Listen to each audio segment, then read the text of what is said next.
I thought my sons came to visit me, but they were already dividing my house like I was dead. At first, it was just questions, who gets what? Then it turned into fights, pressure, papers shoved in front of me to sign. They weren't waiting for me anymore. They were preparing to take everything. So I made one decision. I sold the house. Quietly. And when they asked who bought it, I just smiled. Too late. Would you forgive or walk away? My name is Margaret Wilson. I'm 68, and for the past 5 years, I've lived alone in the same house my husband and I built from nothing. Do you remember this? I sometimes whisper to his photo on the wall, the one from our first Christmas here, when the paint was still fresh and the boys were small enough to run through the halls laughing. This house isn't just wood and walls. It holds every birthday, every argument, every quiet night we thought would last forever. Daniel, my eldest, always believed success meant control. He worked hard, built his company, and now walks into rooms like he owns them.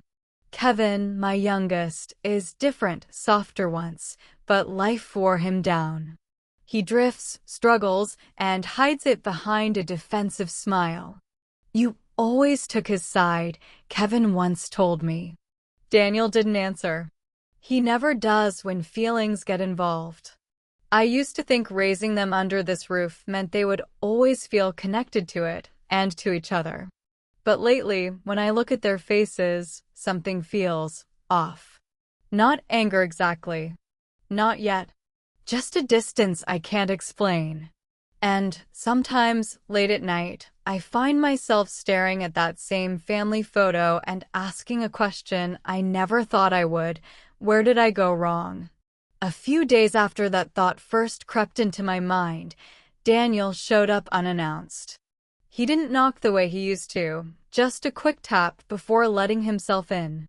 "Mom," he said, scanning the room before even looking at me, "we should probably talk." I smiled, trying to keep things light.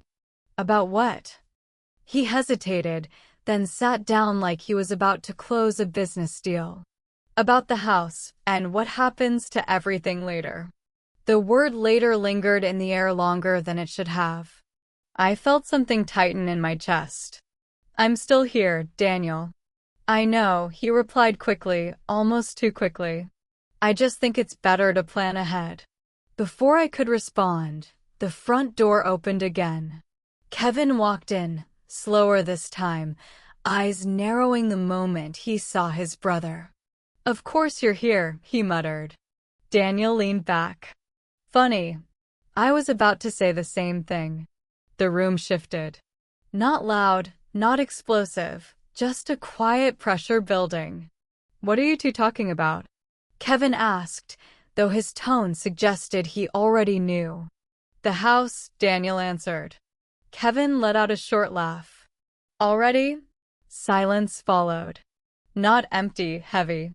I stood there between them, suddenly aware of how neither one had asked how I was.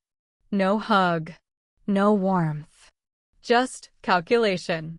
And for the first time, a question slipped into my mind that I couldn't ignore. Did they come to see me, or to measure what I would leave behind? For a moment, I thought the silence might hold, but it didn't. Kevin stepped further into the room, dropping his keys onto the table with a sharp clink. "So you started without me," he said, eyes fixed on Daniel. Daniel didn't flinch. "There's nothing to start.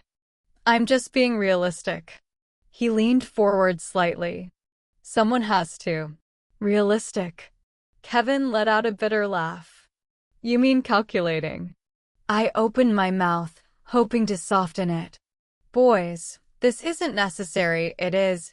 Daniel cut in, not even looking at me. His voice stayed calm, controlled. "We're talking about a property worth nearly $1 million. Property. Not home." The word landed harder than I expected. Kevin took a step closer, his jaw tightening. "You don't get to decide what happens here." "I'm not deciding," Daniel replied, though his tone said otherwise. I'm preparing. There's a difference. Oh, I see, Kevin shot back. You've already planned it all out, haven't you? Who gets what? Who signs what? Daniel stood up now. Slow. Deliberate. At least I have a plan. You barely have a job. That hit. I saw it in Kevin's eyes before he spoke. Say that again. Why? It's true. The room shifted again, sharper this time, like something had finally snapped into place. They stood on opposite sides of the living room, facing each other like strangers in a negotiation. And somehow, I was no longer part of it. Stop, I said, louder now. Both of you. Neither moved. Neither looked at me. Kevin pointed toward Daniel. You think money gives you the right to take everything? Daniel folded his arms. I think responsibility does. Responsibility. Right. Ownership. The words kept coming, but none of them included me. I stood there, between them, watching two men argue over something that still belonged to me, as if I had already disappeared. And quietly, almost without realizing it, a question settled deeper than before. What am I becoming in their eyes? After they left, the house felt louder than before. Not because of noise, but because of what was no longer there. I stood in the middle of the living room for a long moment, then slowly sat down on the same couch where we used to watch movies together. The cushions still held their shape, like nothing had changed. But everything had. I looked at the photo on the wall, Robert smiling, the boys on either side of him, small hands gripping his arms. We did our best, didn't we? I whispered. My voice sounded unfamiliar, even to me. A faint echo of their argument replayed in my mind. Property. Value. Who gets what? Not one of them had said, Mom, what do you want? I leaned back, closing my eyes for just a second. Then another thought slipped in, quiet but sharp. They're not waiting to take care of me. They're waiting for me to be gone. I opened my eyes immediately, as if the thought itself had crossed a line. No, I said out loud, almost defensively. But the more I tried to push it away, the clearer it became. The urgency in Daniel's voice. The way Kevin had walked in, already on edge. They weren't reacting to each other. They were reacting to time. My time. The room suddenly felt different, smaller, colder. Every corner held a memory, yet none of it seemed safe anymore. Not from strangers, but from my own children. I sat there for a long while, hands folded in my lap, staring at nothing in particular. Then, slowly, something shifted. If I did nothing, this would only get worse. And for the first time, the idea didn't feel impossible. It felt necessary. That night, I didn't turn on the main lights. Just the small lamp by the corner, soft, yellow, barely enough to fill the room. The shadows stretched longer than usual, touching the walls where our memories used to feel safe. I sat there, hands wrapped around a cup of tea that had already gone cold. I didn't drink it. If I do nothing, I whispered, staring at the reflection in the dark window, they'll tear this place apart. Not physically. Not yet. But I had seen it clearly now, piece by piece, word by word. Daniel with his plans.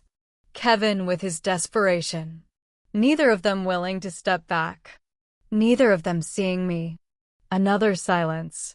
Then a quiet question slipped out before I could stop it. When did I become something to divide? The house answered with nothing. I stood up slowly and walked down the hallway. My fingers brushed against the wall as I passed each room, the kitchen where we argued about small things, the living room where laughter used to linger, the bedroom where Robert took his last breath. I paused at the door, just for a second.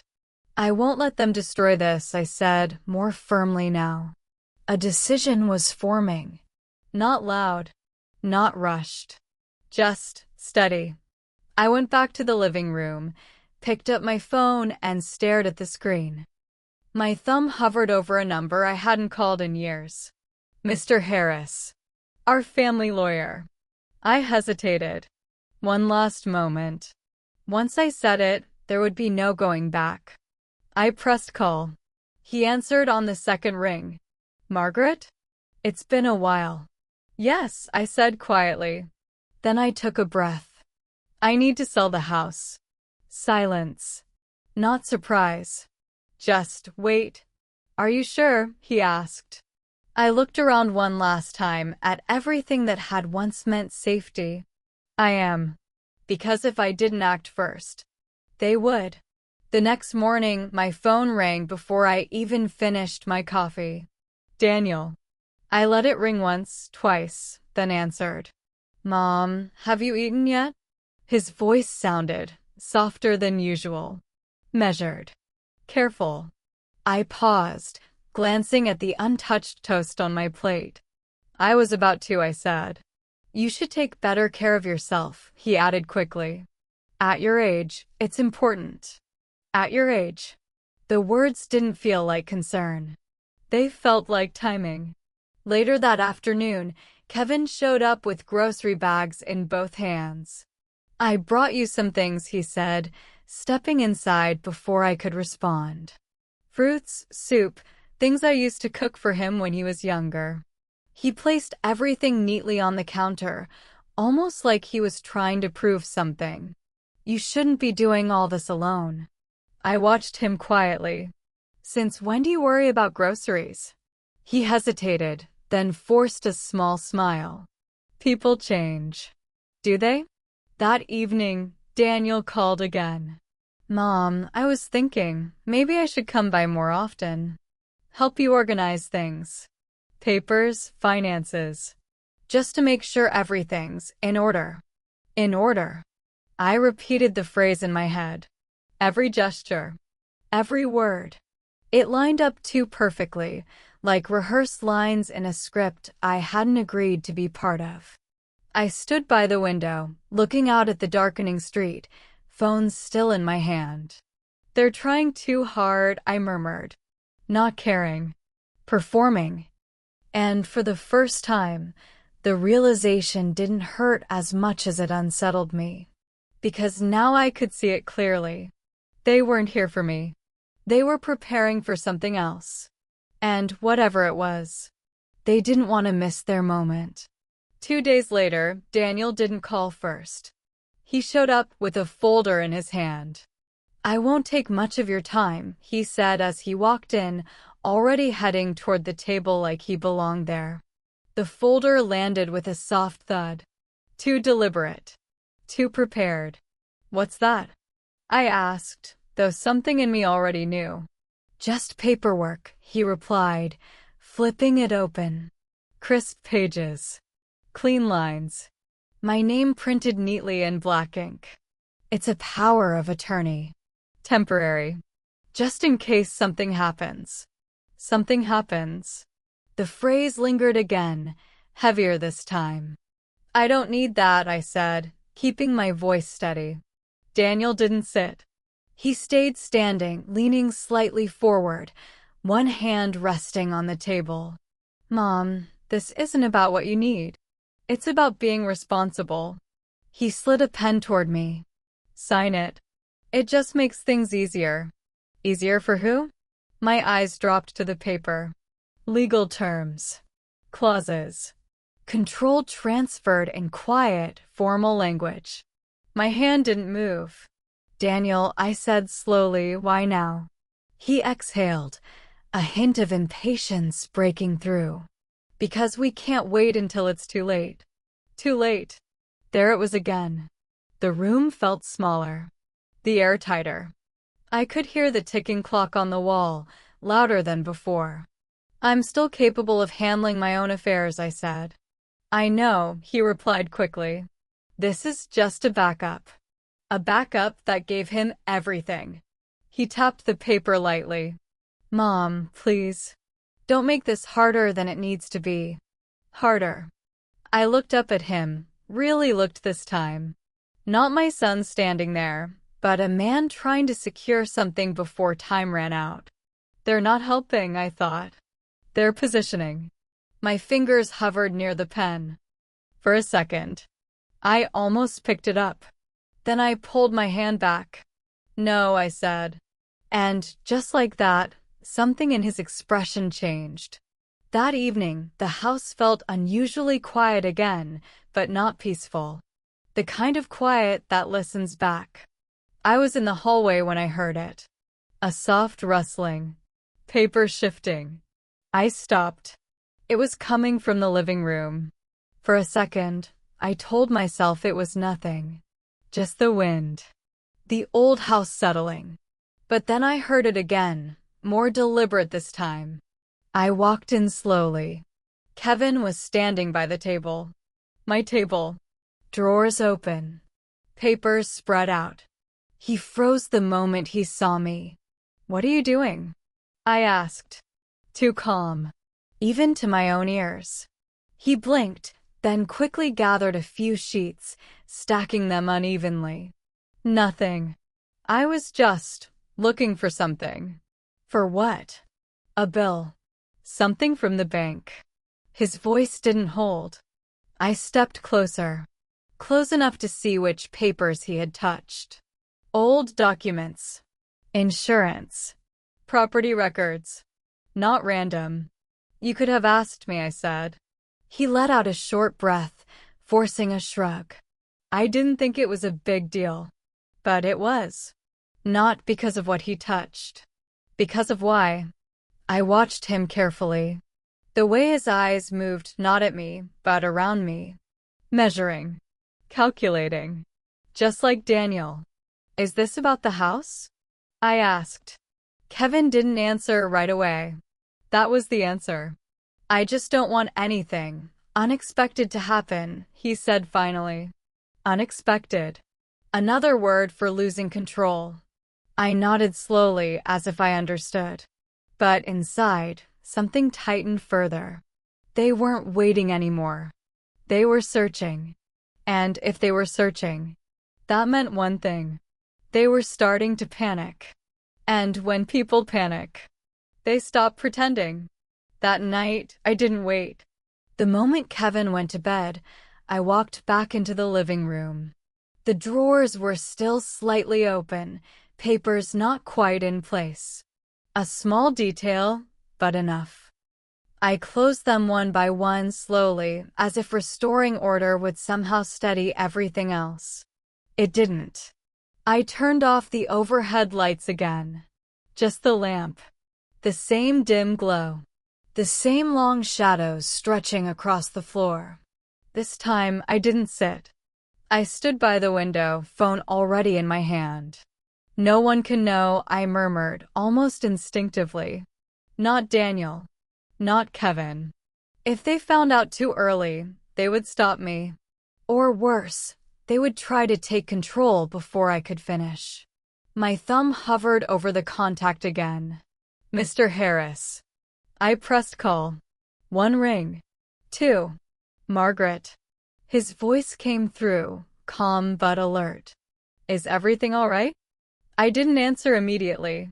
I watched my reflection in the glass, faint, distorted, barely recognizable. "No," I said finally. "It's not." A pause. Then, softer, more deliberate, "I need to move forward." Quietly. He didn't ask what I meant. He understood. "You're certain?" he asked. "Yes." Another silence. Not hesitation this time, confirmation. "Then we'll proceed carefully," he replied. "I'll handle everything discreetly." Discreetly. That means no public listing, I added. No neighbors. No calls to the house. Understood. And one more thing. I tighten my grip on the phone. My sons can't find out. Not until it's done. Another pause. Slightly longer. "That complicates things," he admitted. "I know. But it can be arranged." I exhaled slowly, tension easing just enough to breathe again. "Good." I ended the call, but didn't move. Outside, the street was empty. Still, like the world hadn't caught up yet. Inside, everything had already changed. Because this time, I wasn't reacting. I was acting first. The next few days moved quietly, too quietly. No signs in the yard, no listings online, no phone calls during the day. If someone had been watching from the outside, they would have seen nothing change. But inside, everything was already in motion. Mr. Harris called only once, late in the evening. "We have interest," he said, keeping his voice low. "Serious interest." "How soon?" I asked. "Sooner than expected." I stood in the kitchen, fingers resting on the counter, staring at the same spot where Kevin had placed the groceries days before. "Keep it off the market," I reminded him. "It already is. No records. No open offers. No trace. Exactly how I wanted it." Still, something inside me shifted. I walked through the house again that night, slower this time. My hand brushed against the walls, the door frames, the edges of furniture that had been in the same place for decades. Each step felt heavier, as if the house itself knew. "Are you sure about this?" I whispered under my breath. The question lingered longer than I expected, because this wasn't just a decision anymore. It was a line I was crossing. I paused in the living room, eyes settling on the photo again. Robert's smile hadn't changed. The boys, frozen in time, innocent, untouched by everything that came later. "I'm doing this for us," I said softly. But even as I said it, I wasn't entirely sure who us meant anymore. My phone buzzed lightly in my hand. A message from Mr. Harris. "We're moving forward. No turning back now." I exhaled slowly, steadying myself. Because whether it was right or wrong, I had already chosen. A few days later, the shift began, subtle at first, but impossible to ignore. Daniel called earlier than usual. No small talk this time. "Mom, has anyone contacted you recently?" "About the house." His tone was different, sharper, searching. I kept my voice even. "No. Why would they?" A pause. "Too long."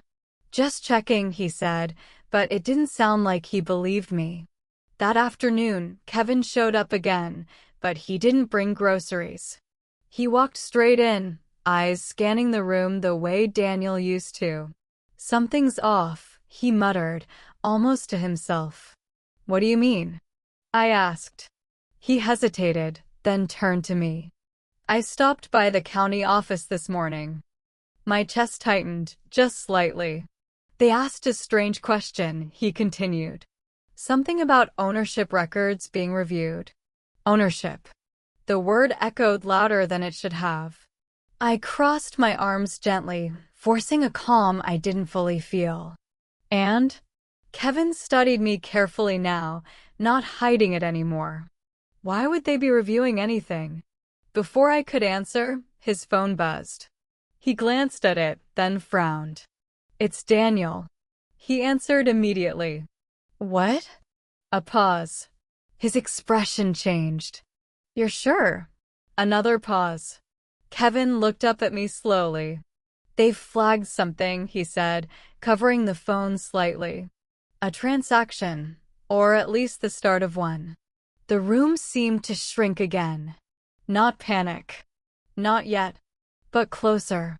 "Put him on speaker," I said quietly. Kevin hesitated, then did it. "Mom," Daniel's voice came through, tight, controlled.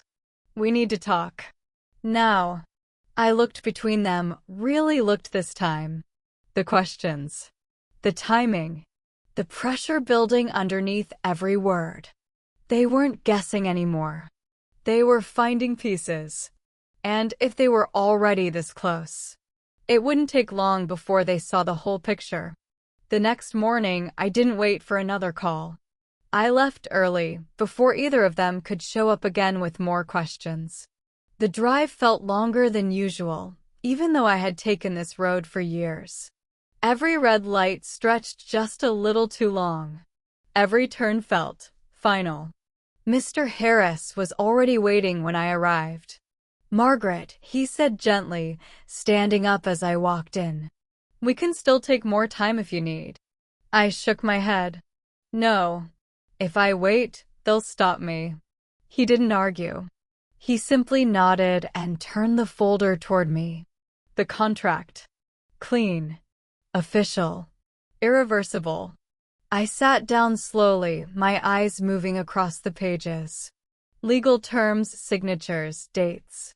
My house, reduced to lines of ink. "Once this is signed," he said carefully, "the transfer begins immediately." Begins. Not ends. I swallowed, my hand resting on the table. For a second, everything blurred, not the words, but the meaning behind them. The kitchen. The hallway. Robert's voice calling my name. "Margaret." Mr. Harris prompted softly. "I hear you," I said. He slid the pen closer. Such a small thing. And yet, it felt heavier than anything I had ever held. My fingers wrapped around it. Tight. Then loosened. Then tightened again. "Are you certain?" he asked one last time. I didn't answer right away. Instead, I heard Daniel's voice in my head. Kevin's footsteps. The sound of drawers opening. The word property echoing again and again. They're already taking it apart. I lowered the pen. The tip touched the paper. For a brief moment, my hand trembled, just enough to feel it. Then I signed. Margaret Wilson. The ink settled instantly. No hesitation left. Mr. Harris closed the folder slowly, almost respectfully. "It's done," he said. Done. I exhaled, not in relief, but in acceptance. Because whatever came next, there was no going back. By the time I pulled into the driveway, something felt wrong. Not loud. Not obvious. Just off. The front door wasn't fully closed. I stepped out of the car slowly, keys still in my hand, my eyes fixed on that narrow gap. I was sure I had locked it before I left. Inside, voices. Not one. Two. I pushed the door open. Daniel was standing near the table. Kevin by the window. Both turned the moment I walked in. Too quickly. "Mom," Daniel said, his tone controlled, but tight underneath. "Where were you?" A simple question.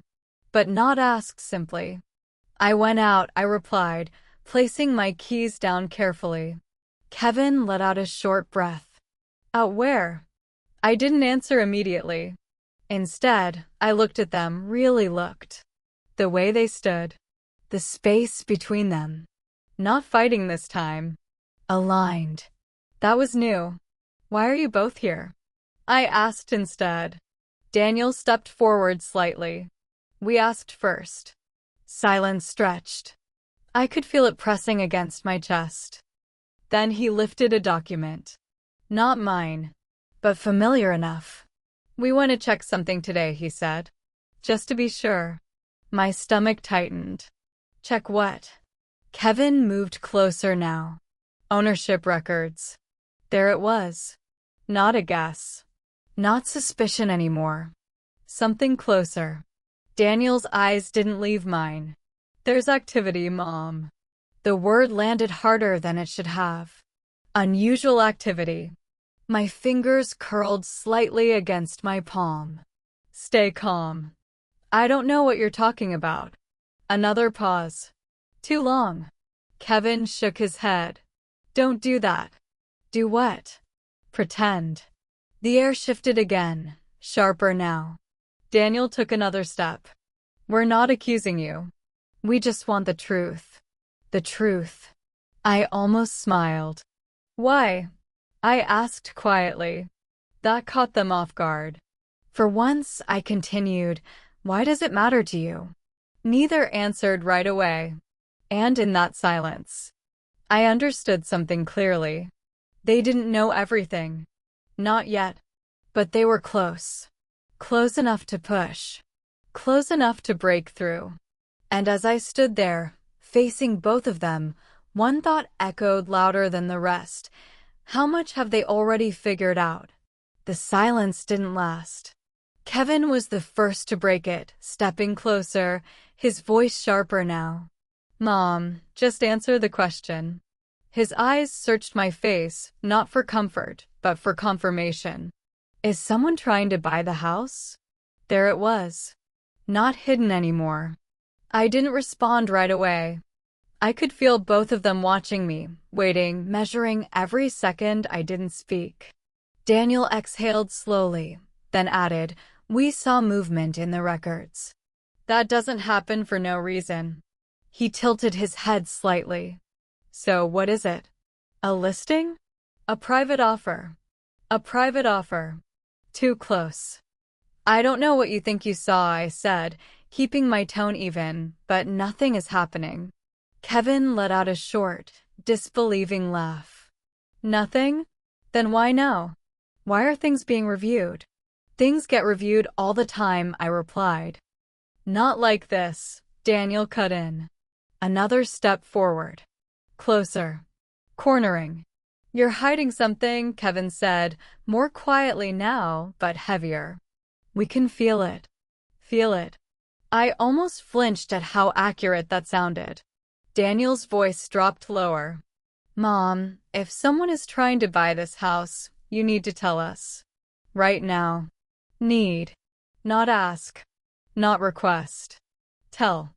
I looked from one to the other. Their faces were tense, controlled, but underneath, something else was breaking through. Fear. Not for me. For what they might lose. Why does it matter so much? I asked again. Neither answered immediately. That was answer enough. Kevin shook his head slowly. Because this is ours too. Ours. The word hung there, heavy and wrong. And in that moment, the pressure shifted. They weren't just asking anymore. They were closing in. And if I said one wrong word, everything would unravel. For a moment, I said nothing. I let their words hang there. Ours, need to tell us right now. The pressure they were trying to build. I could feel it. But something inside me had already shifted. I stepped forward. Not back. You want the truth? I asked quietly. Both of them froze, just for a second. Daniel straightened. Kevin's jaw tightened. Neither interrupted. Good. Then answer me first, I continued, my voice calm but sharper now. When was the last time either of you came here, without asking about this house? Silence. A different kind this time. Kevin looked away first. Daniel didn't, but I saw it. That flicker. Mom, this isn't about, Daniel started. It is, I cut in. Not loud, but firm enough to stop him. You talk about responsibility. About planning. I took another step, closing the space between us. But you never asked what I wanted. Kevin shifted uncomfortably. We're just trying to protect. Protect what? I asked, turning to him. He didn't answer. Because he couldn't. I let that sit for a second. Just enough. Then I went on, slower now. You said this house is yours too. I nodded slightly. Interesting. Daniel frowned. What's that supposed to mean? It means, I said, meeting his eyes, you've already decided something, without me. Another pause. Tighter. More fragile. I could feel it, control slipping, inch by inch. And now, I added softly, you're afraid I might decide something without you. That landed. Kevin's eyes snapped back to mine. What does that mean? Daniel didn't speak. But he stepped closer. Mom, he said, lower now, more careful, what did you do? There it was. Not if. What? I held his gaze. Long enough for both of them to feel it. I made a decision, I said. Simple. controlled, but final. Kevin's voice came out sharper. What decision? I didn't answer right away. Instead, I looked between them, really looked, taking in the tension, the fear, the need to know. And for the first time, I wasn't the one being cornered. They were. You'll find out soon enough, I said quietly. And just like that, the balance shifted completely. They didn't move. For a second, it felt like the entire room was holding its breath, waiting for me to fill the silence I had just created. Kevin stepped forward first. Soon, he repeated, his voice sharper now. Mom, what does that mean? Daniel didn't raise his voice. He didn't need to. We're not leaving until you explain, he said quietly. I looked at them, really looked. The tension in their shoulders. The way their eyes kept searching my face for something to grab onto. Control. Certainty. Anything. They weren't in control anymore. And they knew it. I took a slow breath. Then I said it. I already sold the house. No build-up. No warning. Just truth. For a split second, nothing. No sound. No movement. Kevin blinked, like his mind refused to process the words. What? He whispered. Daniel didn't speak at all. His face didn't change immediately, but his eyes did. A flicker. Then something deeper. Calculation collapsing into disbelief. You didn't, Kevin said quickly, shaking his head. No, that's not possible. I did. The words landed heavier the second time. Silence again, but different now. Not controlled. Broken. Kevin ran a hand through his hair, pacing once, then stopping. To who? His voice cracked slightly. Who would buy it without telling us? Daniel finally stepped forward, slower this time. Careful. Mom, when? When it mattered, I answered. That didn't help them. It made it worse. Because now the question wasn't if. It was how much they had already lost. And judging by the look on their faces, they were just beginning to realize it. The silence didn't hold this time. It shattered. Who did you sell it to? Kevin's voice snapped, loud, raw, breaking through whatever control he had left. He took a step closer, too close. Mom, answer me. Daniel didn't shout at first, but the tension in him was worse. This isn't a joke, he said, his tone low, tight. You can't just sell it. Not like that. Why not? I asked quietly. That stopped him, just for a second. Then everything came out at once. Because it's our house too. Kevin fired back, his hands in the air now, pacing, turning, coming back again. You don't just give it away like that. Give it away. I watched him carefully.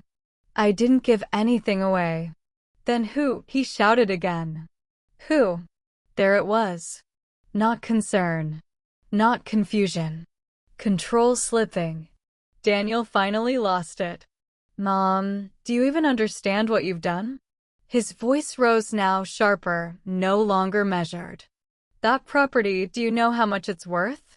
Do you realize what we just lost? We lost.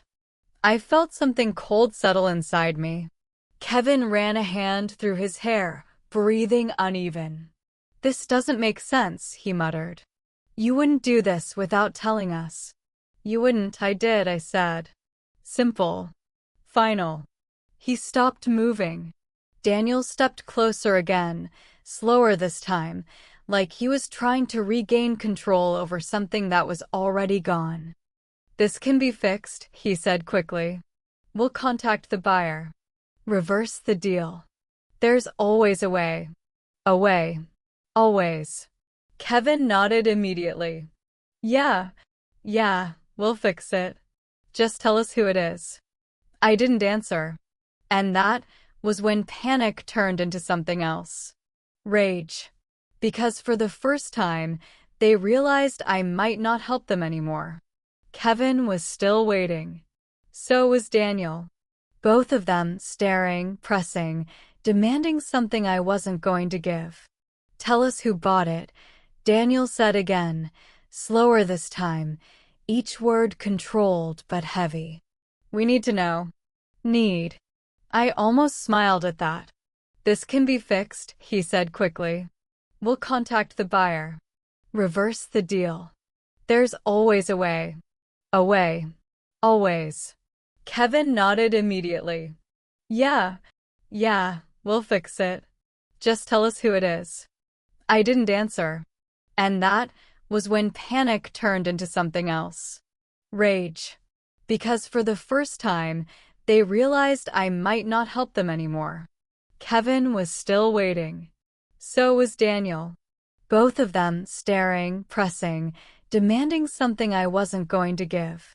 Tell us who bought it, Daniel said again, slower this time, each word controlled but heavy. We need to know. Need. I almost smiled at that. No, I said. Not loud. Not emotional. Just final. Kevin blinked, like he hadn't heard me correctly. What do you mean no? I mean exactly that. The room shifted again, tighter now, sharper. You don't get to do this, Kevin snapped. You can't just keep something like that from us. Why not?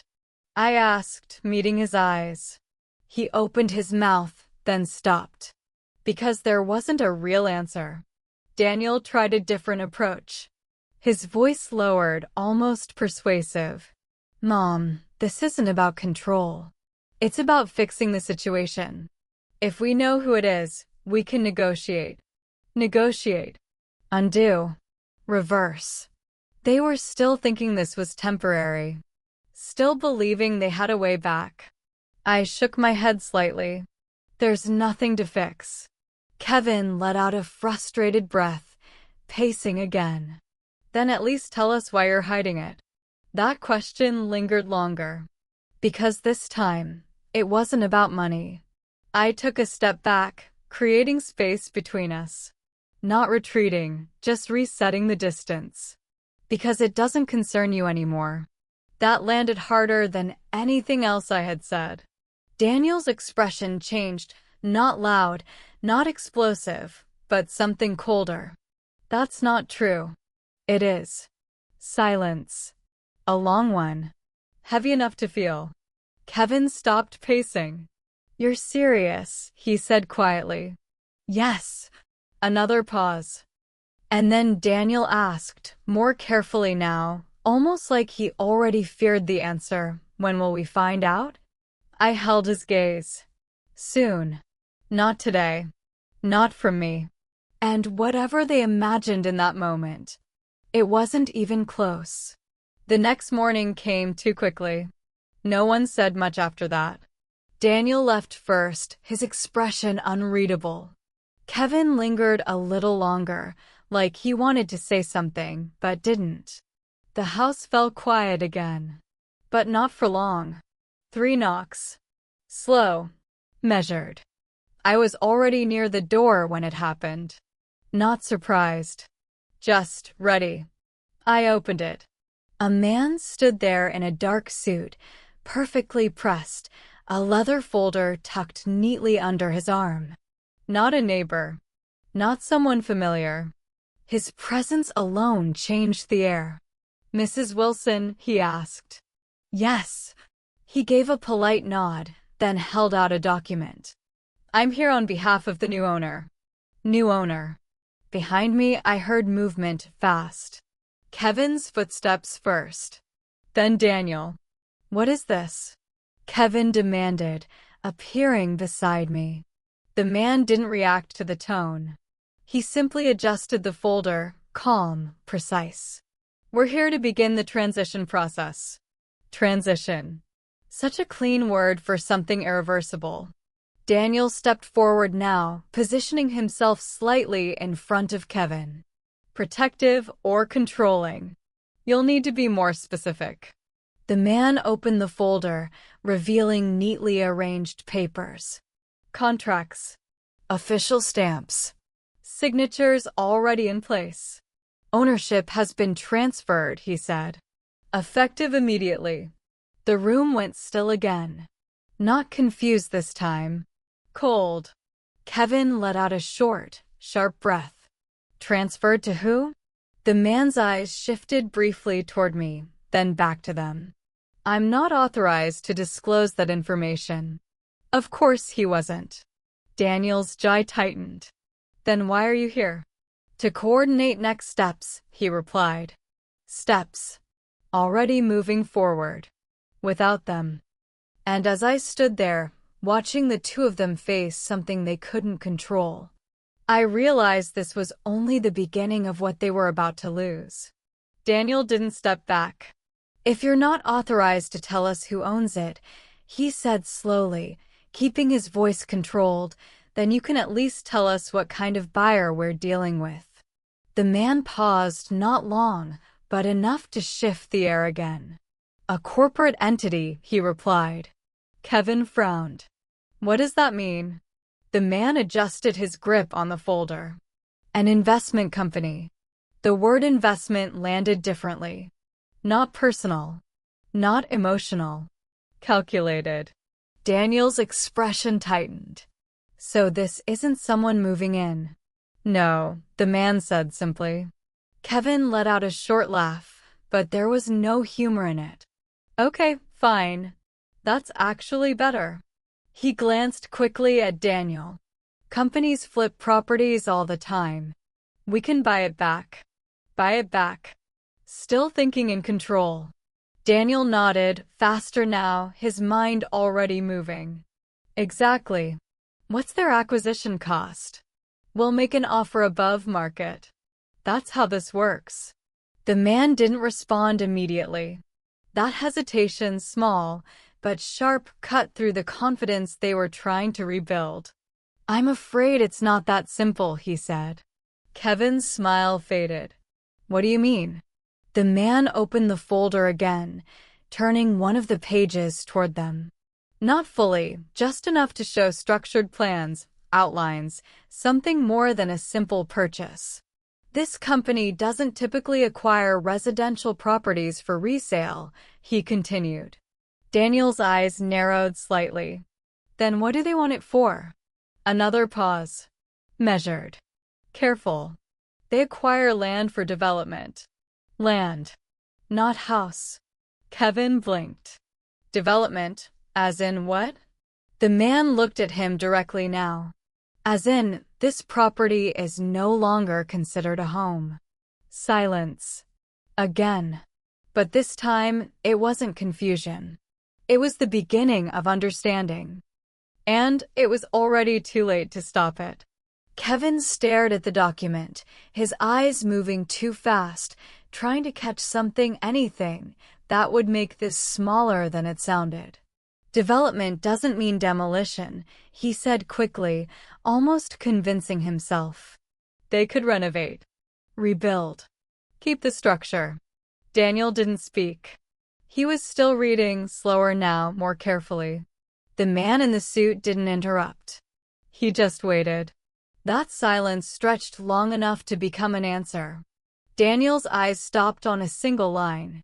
His jaw tightened. What is this? He asked, his voice lower than before.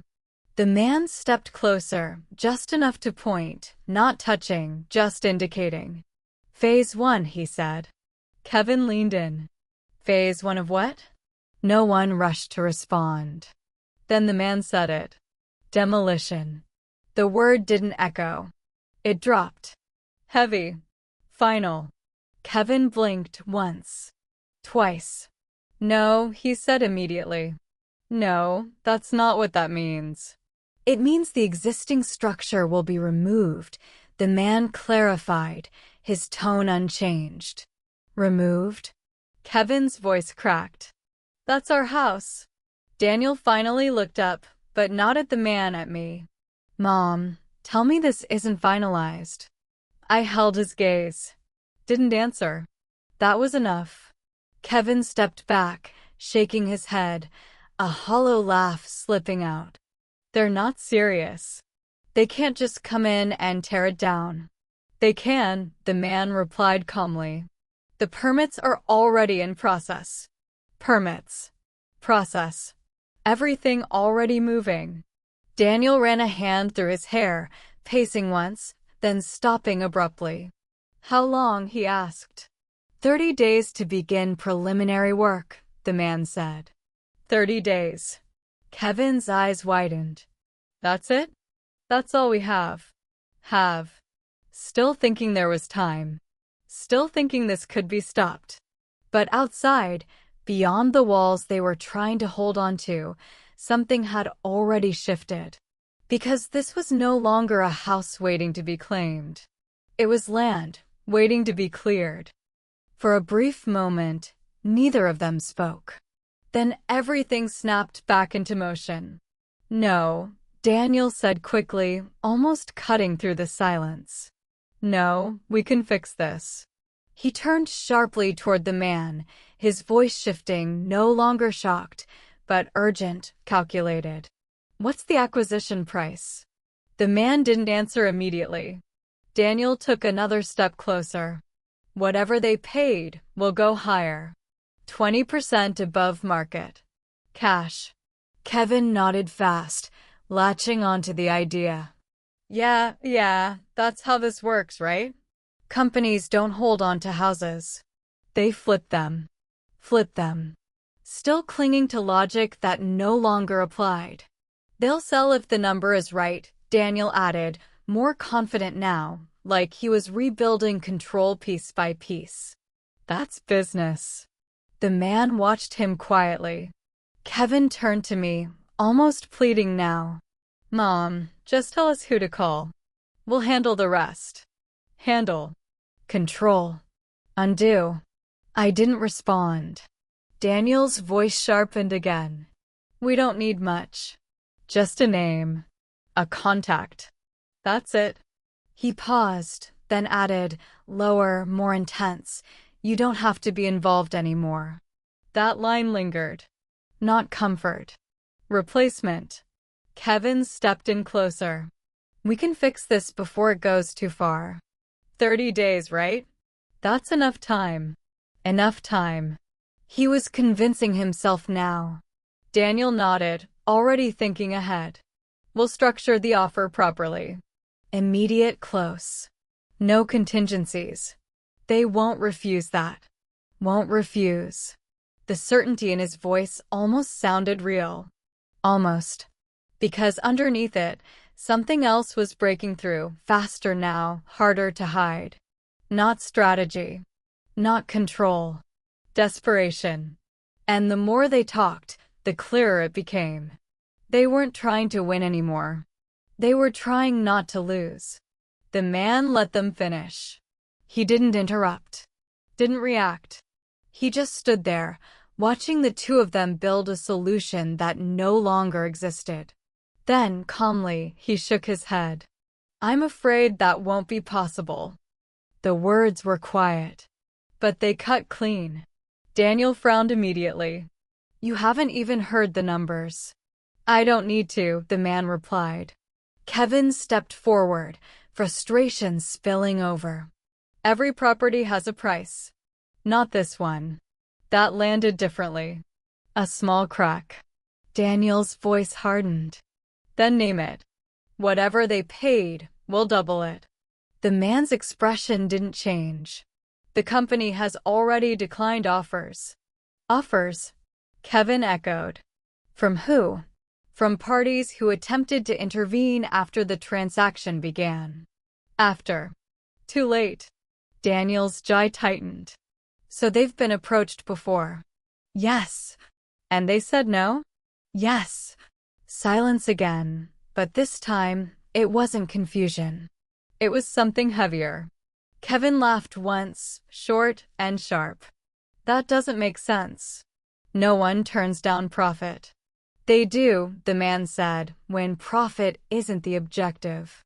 Another pause. Longer now. Daniel's voice dropped, slower, more controlled, but there was something slipping underneath. Then what is the objective? The man didn't answer right away. He simply closed the folder. They had a plan before the purchase was finalized, he said. A plan.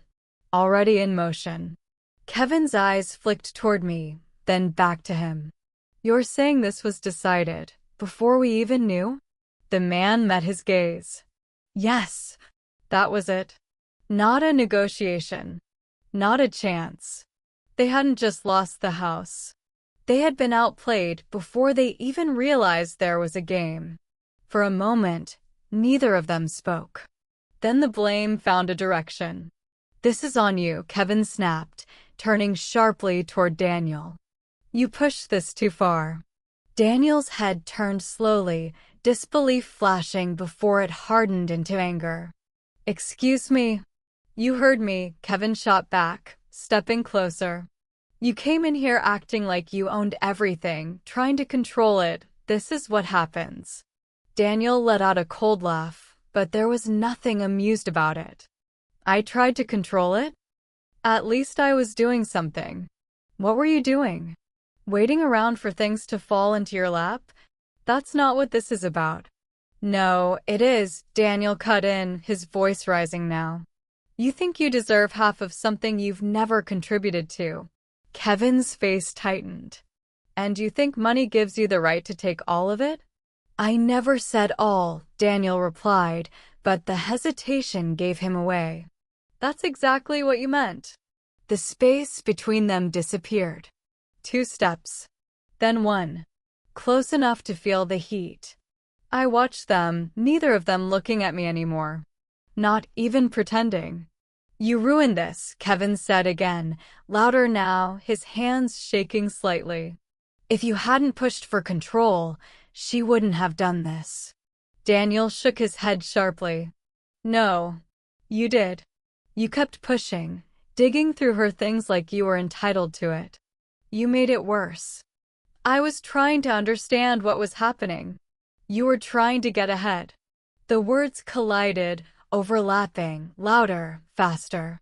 Not a conversation anymore. An unraveling.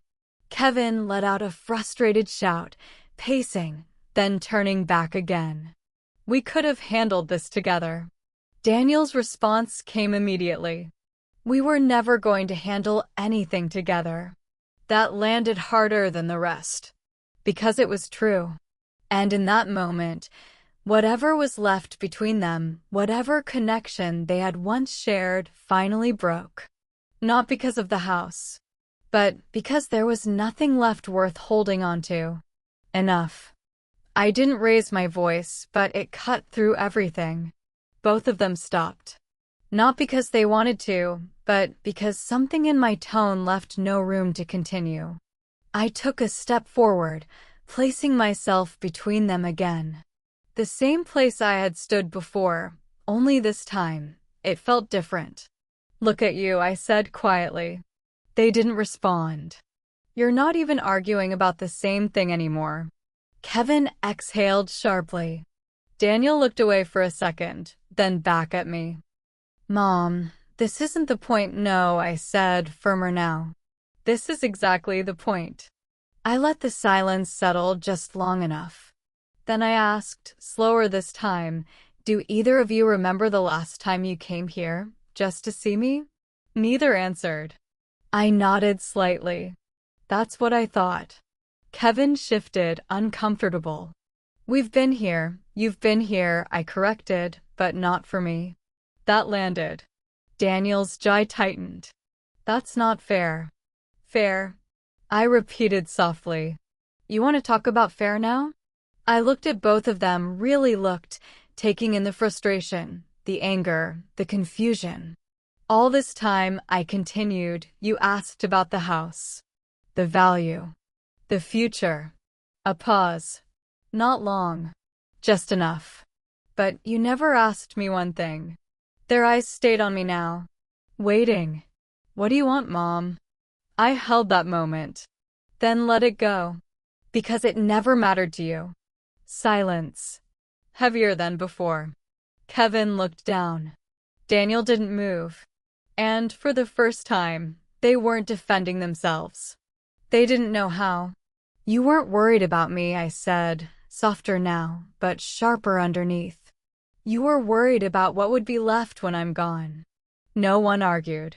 No one interrupted. Because there was nothing left to say. The truth had already done its work.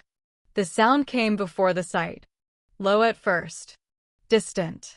A mechanical hum that didn't belong to the quiet street I had known for decades. I was standing by the window when it grew louder, closer, until it pressed against the walls like something inevitable. Kevin heard it too. "What is that?" he muttered, moving toward the door. Daniel didn't answer. He was already stepping outside. I followed. And then I saw them. Two large machines rolled slowly toward the front of the house. Yellow steel. Heavy tracks grinding against the pavement. Behind them, a truck. Workers stepping out, calm, routine, like this was just another job. Not my home. A man in a helmet walked up, holding a clipboard. "We're here to begin site preparation," he said, glancing briefly at the property, then back at his papers. Preparation. Such a small word. Kevin shook his head immediately. No, you're not doing anything here." He stepped forward, raising his voice. "You can't just show up and start tearing things down." The man didn't react. "Sir, all permits have been approved."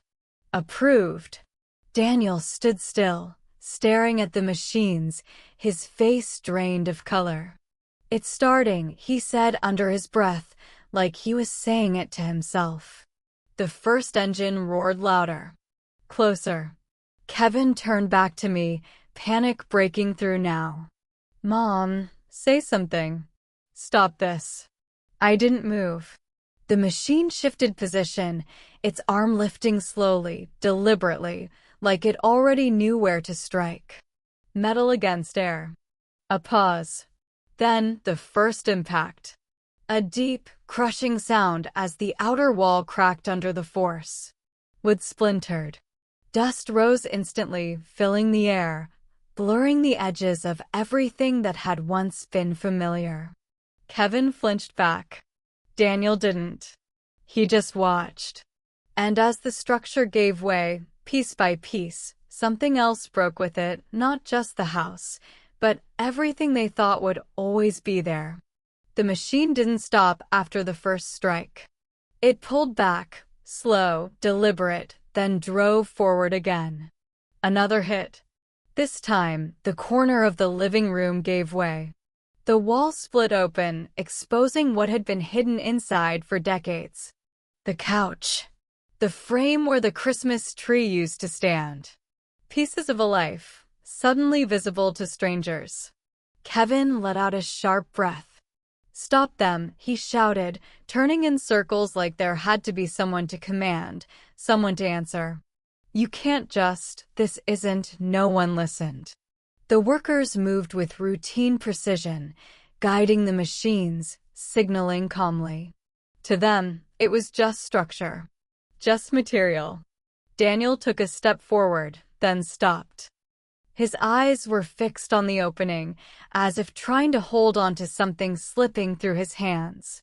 "That's the living room," he said under his breath. Another swing. Wood cracked. Glass shattered. A window frame collapsed inward, folding like it had no memory of ever standing strong. Dust rose again, thicker now, swallowing the details. The kitchen came next. The counter where I had stood that morning. The cabinet Kevin had opened just days before. All of it splintered, crushed, reduced to fragments in seconds. Kevin staggered back, shaking his head. No. Each impact felt louder. Not just in the air, but somewhere deeper. A rhythm formed. Strike. Break. Fall. Repeat. Daniel clenched his jaw, fists tightening at his sides. He didn't shout anymore. Didn't argue. There was nothing left to fight against. Because this wasn't a negotiation. It was an ending. Another section collapsed the hallway this time, the narrow stretch that had once connected every room, Every memory. Gone. Not taken. Not stolen. Destroyed. And as the structure kept giving way, piece by piece, something inside them built instead, not control. Not understanding. But anger. Raw. Rising. Looking for somewhere to go. The anger didn't last. It couldn't. Because there was nothing left to push against. Kevin was the first to break. Not loudly. Not all at once. He just stopped moving. The pacing, the shouting, it drained out of him like something had been pulled loose. He stood there, staring at what used to be the kitchen, his voice barely holding together. This wasn't supposed to happen. Daniel didn't answer. He was still standing where he had been, but something in his posture had changed. The tension that once held him upright was gone. His shoulders lowered slightly, his gaze fixed on the collapsing structure, not trying to stop it anymore. Just watching. We could have figured it out, Kevin said, softer now, almost to himself. If we had just, he didn't finish. Because there was no version of that sentence that worked anymore. Another section fell. The sound echoed through them. Daniel finally spoke, but his voice didn't carry the control it once did. It was never about figuring it out. Kevin turned to him slowly. Then what was it about? Daniel didn't respond right away.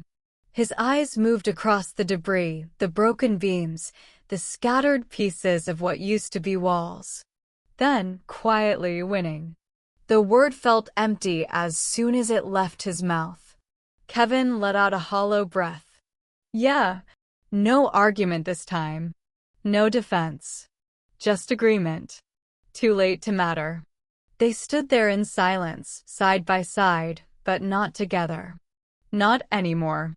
The distance between them felt wider than before, even without words filling it. I didn't even think about her, Kevin admitted suddenly, his voice cracking. Not really. Daniel closed his eyes for a second. Neither of them looked at me. Not because I wasn't there, but because now they finally understood what they had ignored. And that realization, quiet, heavy, unavoidable, hit harder than anything that had just fallen. For a long moment, neither of them moved. Then Kevin turned. Slowly. Not toward the house anymore, but toward me. Mom. His voice broke before he could finish. He swallowed, trying again. I didn't see it. I didn't see what I was doing. The words came out uneven, like they didn't belong to him. Daniel didn't speak at first. He stood there, staring at the ground, then finally looked up. Not with control. Not with calculation. Just stripped. We thought we had time, he said quietly. We thought we could fix things later. Later. The word hung there, hollow. Kevin took a step closer. I wasn't thinking about you. Not really. He shook his head, frustration turning inward now. I kept telling myself I'd make it right, after everything was settled. After. Daniel let out a slow breath. I pushed too hard, he admitted. I kept treating this like a deal, like something to win. Another crash echoed behind them. Neither turned. I'm sorry, Kevin said again, softer now. I should have asked you. I should have been here, for you. Daniel followed, his voice lower. We both should have. Silence settled between us, not sharp this time, but heavy. Kevin glanced back once, at what remained of the house, then back at me. Is it too late? He asked. Not desperate. Not demanding. Just honest. Daniel didn't ask the question out loud, but it was there in his eyes. The same one. Too late to stop it. Too late to undo it. Too late to go back to what they never protected. And standing there, with everything behind us turning into dust, the answer was already written. The dust hadn't settled yet. It lingered in the air, drifting slowly, softening the edges of what used to be walls, rooms, memories. Behind us, another section collapsed with a dull, final sound, but none of us turned this time. Kevin's questions still hung there. Is it too late? I looked at both of them, really looked, without the anger, without the urgency that had filled this place before. Just clarity. You want to know if it's too late? I said quietly. Neither of them spoke. I took a slow breath. It was too late a long time ago. Kevin flinched slightly. Daniel didn't move. You think this started when I signed those papers? I continued. It didn't. I shook my head. It started the day you stopped seeing me and only saw this house. Silence. Heavy. Unavoidable. Daniel swallowed, his voice lower now. We didn't mean for it to become that. I know, I said. And I meant it. That's the problem.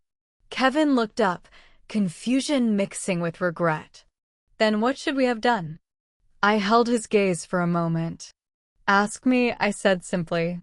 That landed deeper than anything else. Sit with me. Talk to me. Come here without an agenda. My voice stayed calm, but every word carried weight. Be my sons, not my replacements. Daniel's eyes closed briefly. Kevin looked down again. Another crash echoed behind us, quieter now, like an ending running out of sound. You kept saying you wanted to protect something, I went on. But you never asked what needed protecting. A pause. Then, softer, but sharper than anything before, you never protected me. The words didn't rise. They settled. Final. Kevin's breath caught. Daniel didn't respond. Because there was no argument left. No explanation that could change it.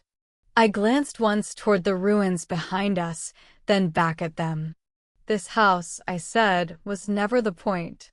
And in that moment, with everything reduced to dust and silence, they finally understood what they had really lost. Another impact echoed, sharper this time. Different. I turned before I could stop myself. The back section of the house was collapsing now. The bedroom. Our bedroom. The machine's arm pushed through the outer wall, tearing it open like paper.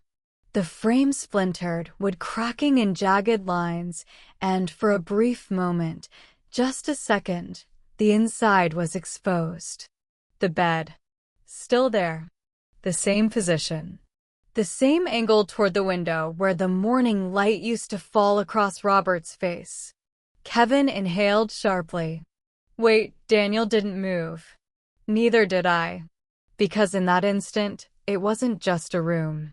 It was him. I could see it, the night the air had gone quiet, the way his hand had tightened around mine, the unfinished sentence he never got to say. Another push. The wall gave way further. The headboard snapped. The mattress folded inward under the force. Gone. Just like that. Kevin stepped back, shaking his head slowly. That's where I know, I said. My voice didn't break. But something inside did. Daniel finally spoke, barely above a whisper. We didn't even think about that. No, they hadn't. Not the room. Not the memory. Not the man who built everything they were now watching disappear. The machine pulled back again, preparing for another strike. No hesitation. No understanding. Just function. And as the last visible piece of that room disappeared under steel and dust, the weight of what they had ignored settled deeper than anything before. Not the house. Not the money. But the life that had once held it all together, and the moment they realized they had let it be reduced to nothing. I didn't watch the next strike. I turned away before it landed. For a moment, I stood there, feeling the weight of everything that had just ended, and something else beneath it. Not loss. Not anymore. Something lighter. Kevin noticed first. Mom, where are you going? His voice was quieter now, uncertain, like he already knew the answer might not include him. I picked up my bag from the step where I had left it earlier.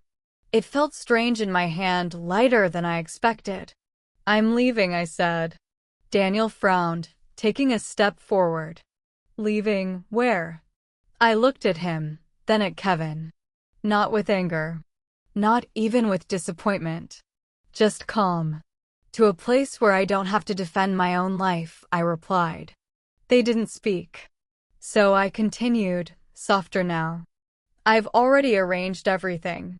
A small place. Quiet. Mine." Kevin's eyes widened slightly. "You're not coming back?" I shook my head. "No." The word didn't echo. It settled. Final. Daniel's voice dropped. "You're just walking away?" I paused, just for a second, letting that question sit between us. "Not walking away," I said. "Choosing where I stand." That was different. Kevin looked down, then back up again, as if searching for something to hold on to. "Can we see you?" The question was careful this time. No demands. No claims. I nodded slightly. "When you come to see me, not for anything else." They both understood. Because now the condition was clear. I took one last glance behind me, not at the ruins, but at the space where everything had been. Then I turned. And this time I didn't stop. I didn't look back again. But they did. Kevin stood frozen at the edge of the driveway, his hands hanging uselessly at his sides. The dust had begun to settle now, slowly revealing what was left: broken beams, shattered pieces, nothing that resembled a home anymore. Daniel didn't move either. He just stared. No calculations now. No plans forming behind his eyes. Just emptiness. "Is that it?" Kevin said quietly, almost like he didn't expect an answer. "That's all that's left?" No one replied. Because there was nothing to add. A worker walked past them without a second glance, stepping over debris like it meant nothing. Another machine shifted position, preparing for the next phase, indifferent to what had just been erased. Daniel exhaled slowly, his voice barely audible. "We thought we were early." Kevin let out a hollow laugh. "We weren't even in the game." That realization sat heavier than anything before. Not just that they had lost, but that they had never had control to begin with. Kevin took one step forward, then stopped, as if his body refused to go any closer. There was nothing left to approach. Nothing left to claim. Daniel lowered his gaze. For the first time, neither of them looked at the house. Because there was no house. Just ground. Empty. And in that silence, surrounded by what used to be theirs, they finally understood what it meant to have nothing left to stand on. The road ahead was quiet. Not empty, just open. I walked without rushing, the sound of my steps steady against the pavement. Behind me, another crash echoed, softer now with distance, like something fading instead of breaking. I didn't turn. I didn't need to. The house was already gone long before the walls came down. A car passed slowly, the driver glancing for a moment, then continuing on.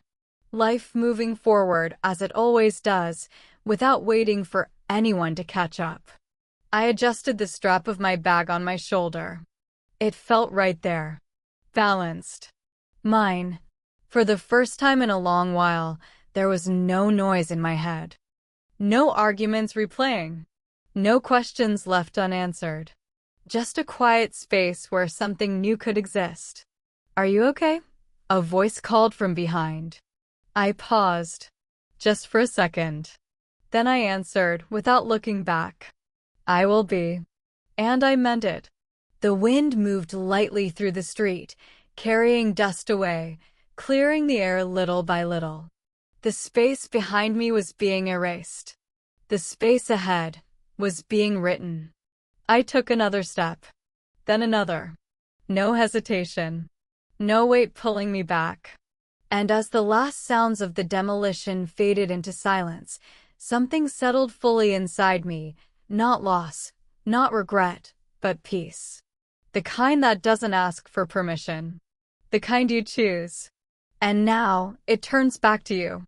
Because everything you just witnessed, every choice, every silence, every moment that led to that final step away, it all comes down to one question that doesn't have a comfortable answer. If you were standing there, in her place, what would you do? Would you forgive them? After everything, after being reduced to a property, after realizing the love you thought was there had been replaced by calculation, would you still open the door again? Or would you walk away? Not out of anger, but because some lines, once crossed, don't lead back to where they started. Think about it. Daniel and Kevin didn't become strangers overnight. It happened slowly, quietly, one decision at a time. One moment of not asking, not listening, not seeing. So when the truth finally hit them, was it too late? Or was there still something worth saving? I didn't mean it, Kevin said. We thought we had time, Daniel admitted. But is intention enough when the damage is already done? This is where it splits. Some will say, forgive. Because they're still your family. Because regret means something. Because people can change if you let them. Others will say, walk away. Because respect should never come second. Because love without presence isn't love. Because staying teaches them nothing. So choose. Not what sounds right. What feels true. Team forgive or team walk away. And be honest, if it were your life, your story, which side would you stand on?